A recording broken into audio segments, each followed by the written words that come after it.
Eyewitness to Phagan slaying sought, Atlanta, Georgia, Tuesday, June 10, 1913. Story that companion of Conley saw him strike down girl opens new clues.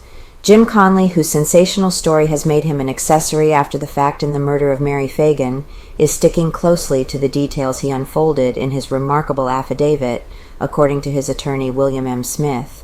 Mr. Smith said Tuesday morning that Conley has varied in no essential particular from the original tale of his part in the disposal of the body of the strangled girl under the direction of Leo Frank.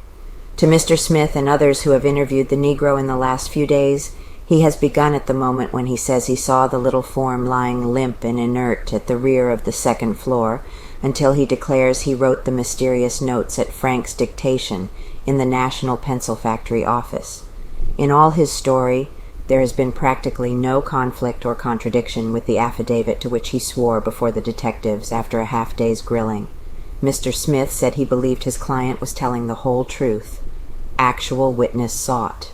Despite the unshakable story of Conley as he told it after making previous statements admittedly lies, a rumor has been in persistent circulation since last week that the detectives were seeking an actual witness to the crime.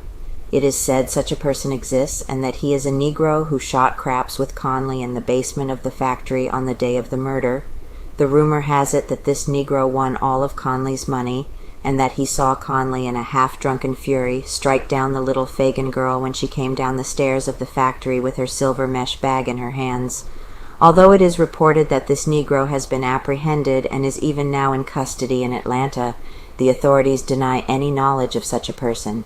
Attorneys for Frank will admit only that they have heard of such rumors, but they assert that they have no definite knowledge of the arrest of a Negro who is said to have been an actual witness of the killing. It is understood, however, that they believe there is such a person. They are confident that Conley committed the horrible deed and that he had a witness or accomplice. Leo Frank, still silent. Through all of the conflicting stories to which the excitement of the hunt for the slayer have given rise, Leo Frank has remained silent, his original story told before the coroner's jury undisturbed and uncontradicted in any detail. While the detectives have torn Conley's first stories to shreds, they have been unable, so far as the public knows, to find a single misstatement in the story made by Frank at the inquest. Since then, on the injunction of his counsel, Frank has had no comment to make. Stories have been spread that were most damaging to his general character, but he has remained mute. He has told his friends that he will have a story to tell at the proper time, and that it will be so fully substantiated that there will be no doubt of his innocence. Frank has made no public announcement of the fact, but it is known that he privately has signified his willingness to confront Conley and listen to the Negro's story, and to repeat his own, if desired. His only stipulation is that the meeting shall not be in the nature of one of the Star Chamber sessions at police headquarters, at which the detectives only are present.